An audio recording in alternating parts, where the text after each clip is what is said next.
eagle. The bald eagle, you can. The bald eagle. Yeah. You got a rock climbing. 这不行，我没有带。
A couple here.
Descobrindo toda uma história assim.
Oh,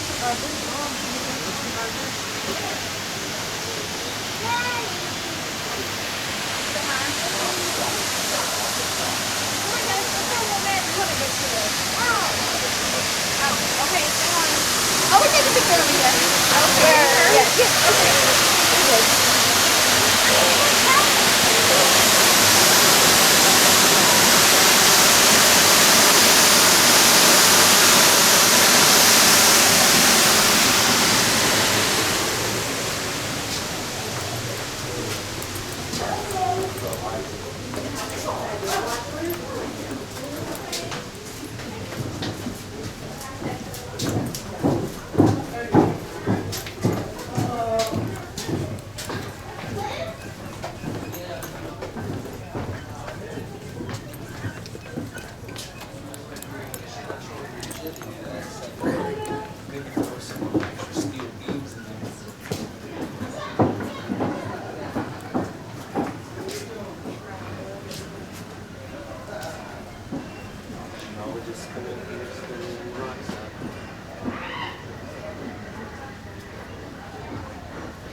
Poi dito là mà coi ra.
The history here is amazing.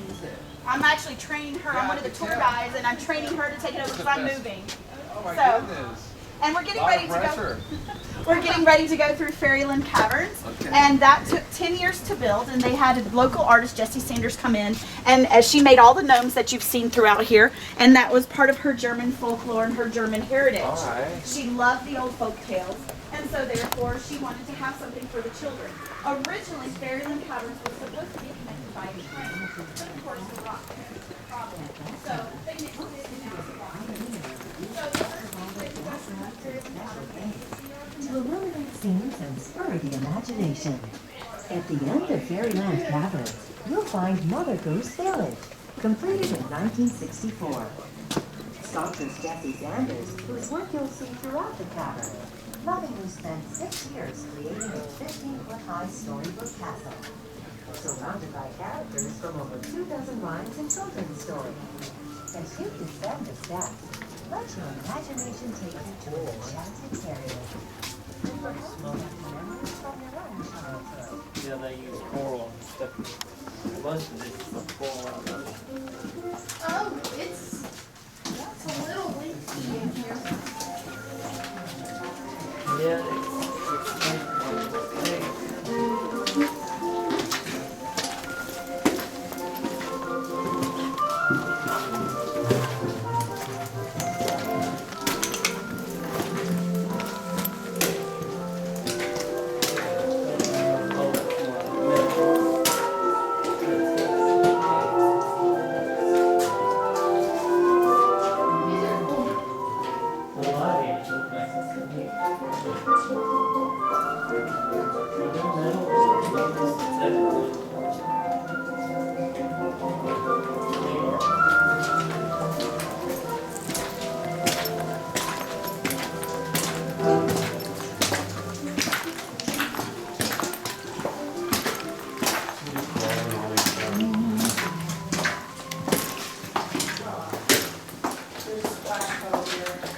That's the gnome room.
You notice the difference? Yeah.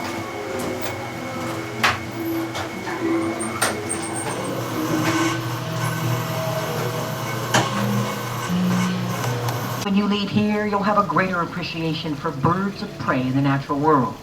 By the way, all the birds you're going to see in this program today can be found throughout the United States. So many of you might even have raptors living in your backyard. Now, before we talk about birds today, we're going to talk about something that's quite extraordinary, and that is nature. Structures, it can be found throughout the world and likes to hang out in agricultural areas. But here in the United States, barn owls aren't nearly as common as most owl species. In fact, they're found mostly in the southern part of the United States and some in the Midwest. Now, Bob is a human-imprinted barn owl. He doesn't know he's a bird. He actually thinks he's one of us. And what they do is, like a baseball glove, our pinna captures sound and directs it into our ears. Without our pinna, we could still hear, but we would not be able to locate the direction of the sound. Now, if you look at Bob, you'll notice, thank goodness for him, he doesn't have pinna. He's got something far superior. Bob has a facial disc, a parabolic reflector, much like a satellite dish or that ridiculous looking thing up there. You've heard of Woodsy the owl? That's Modi the owl. He's got some serious issues. Now, if you look at Modi, you'll notice he's got a couple of eyes. Well, that's where owls' ears are located, right behind their eyes, one slightly higher than the other. Now, here's the advantage to this. Sound reaches one ear a little faster than it does the other. So if an owl can hear something in the distance, they will bob their heads back and forth. He also weighs a massive 1 pound. Hard to believe. Yeah, well, of course, feathers are very light, but the real reason is birds that fly have hollow bones. Those bones are hollow, not like a straw, but more like a cardboard box. So though they're lightweight, they're actually incredibly strong.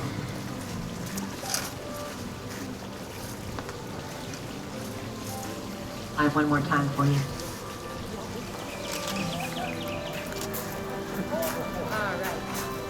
Bobby did a great job.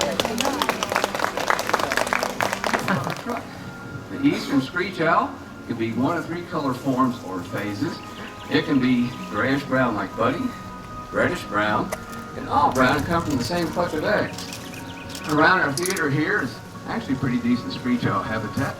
They like open grassy areas, large trees with holes in them for nesting. Now, the barn owl is actually called a hoot owl. How many have ever heard owls hooting before? Okay, well, here in the eastern half of the United States, there's 2 main hoot owls, one being the great horned owl, the other being the barred owl.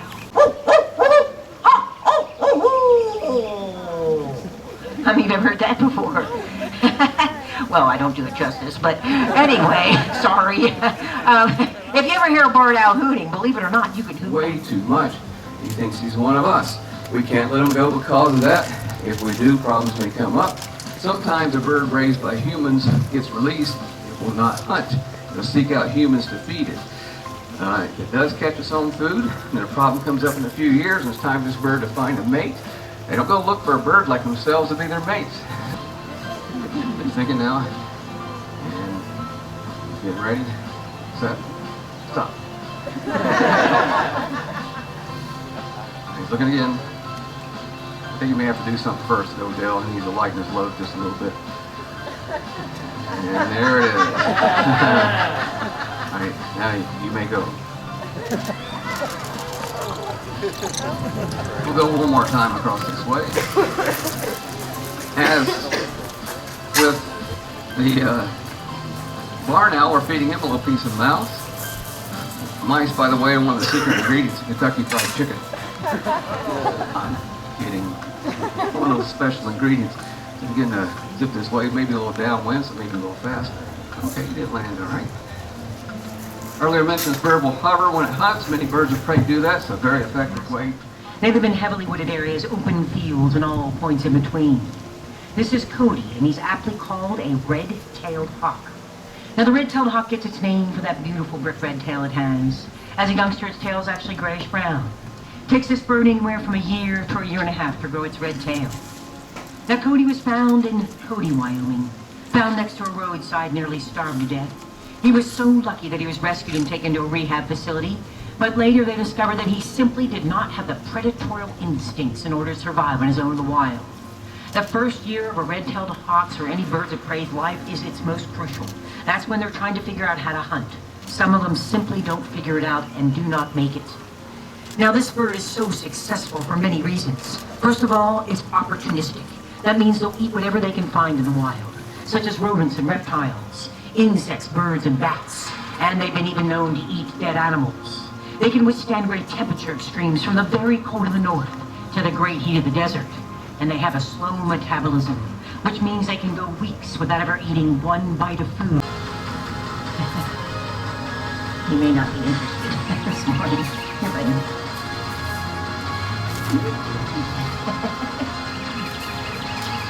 It's like it's Easter, it's a holiday. I'm flying. Okay, where's my egg? Okie dokie, that was wonderful. Let's give him a big hand for underachievement. So, as you're driving around, look around. You'll see these birds all over the place, up in trees and telephone. Casey the black vulture, she is now 15 years old. Found a small youngster on the ground in North Carolina. People found her, thought her parents had abandoned her, so they took her in and raised her. And eventually she was turned over to the Carolina Raptors Center in Charlotte. They did their best. Hey, Casey, come back. They did their best to get her back in the wild. Now these are very social birds. A wild vulture flock rarely accept young that aren't their own. Now that year, 2 of the young vultures came in the same time Casey did. All 3 were released into a wild flock. Now the other 2 young vultures stayed with the flock. Hey, Dale, if you can bring her back out with you. The other 2 young vultures stayed with the flock. Casey came back to humans on 3 different occasions, so she thinks she's one of us. Now, in this area we also have the turkey vulture. The turkey vulture has a reddish head as an adult and flies with wings held in a V or dihedral. I'm going to need you to sit down there, please, in the pink. Thank you very much. We're getting ready to fly Casey this way. The black vulture has black wings, white spots near the wingtips, and a short black tail. Casey has a 4-foot wingspan and weighs 4 pounds. Okay, a little bit of downwind here. Okay. Now, earlier you saw Casey trying to bite my legs like she's doing right now. There is such a thing as pecking order in vultures. As Casey is raised by humans, she has applied this pecking order principle to our very small group. Dale is lucky. She's at the top of the pecking order. I am not. I'm at the bottom. Casey does her best to show me she is my superior by biting little hunks of flesh out of my legs. Even she'll bite me through my long pants now. Used to, she didn't bother me that way, but she's figured out she can inflict pain just as easily and not show the damage. Take over bare head for a good reason. You think about this, folks. If your job description reads, stick your head inside dead animals, you're going to want a low-maintenance dude. Now, these are actually very clean birds. Given the opportunity to take a bath after they eat, they will. But they can't always wash all the bacteria off their heads with water. Contained in sunlight are ultraviolet rays. The ultraviolet rays will beat down this bird's bare head, finish the job of disinfecting. We'll look at Casey's feet. They're more like chicken feet or turkey feet, more for walking around. Cody the redtail has powerful feet. She'll get Dale occasionally too. Cody the redtail has powerful feet. He needs to defend himself, so he'll use those strong feet. In low-lying areas, vultures nest on the ground. Makes her young. Ladies and gentlemen, we'd like to introduce to you the living symbol of the United States of America, the bald eagle. Well, I'd like to introduce you to Osceola. Osceola is a 38-year-old male bald eagle who was shot in the wild 36 years ago. Sadly, his left wing was so severely damaged it required amputation just to save his life. Now, it's truly hard to believe anyone could be cruel enough to shoot such a magnificent bird. Federal law makes it illegal to kill any bird of prey, with serious penalties for anyone harming a bald eagle. Now, where does the bald eagle get its name? It's obviously not bald. In this case, bald is an old English word that meant white-headed. It takes the bald eagle about 5 years to grow its white head and tail. Prior to this, it's a mostly brownish bird. By the way, this bird's other name is the American eagle, and it's been our national symbol since 1782. Why, if Benjamin Franklin would have had his way, our national symbol would have been the wild turkey. Then we might have been known as a nation of turkeys. Now, the bald eagle can be found mostly around water. Of course, its main source of food is fish. But like other birds of prey, they do like to eat a variety of things, such as water birds, reptiles, mammals, and sometimes even dead animals. Now, the bald eagle is one of the largest birds of prey we have here in North America. In fact, if you ever get to Alaska, you may see bald eagles with wingspans approaching 8 feet. Now, Osceola may only have one wing, but believe it or not, he has flown again on a hang glider. John back there has been a hang glider pilot for over 40 years, and he got this idea, why not take Osceola up with me so he can fly again? So John decided to create a special little harness for Osceola to lay in. They've been on a number of flights together right down the road at Lookout Mountain Flight Park in Georgia. And here is John and Osceola soaring together.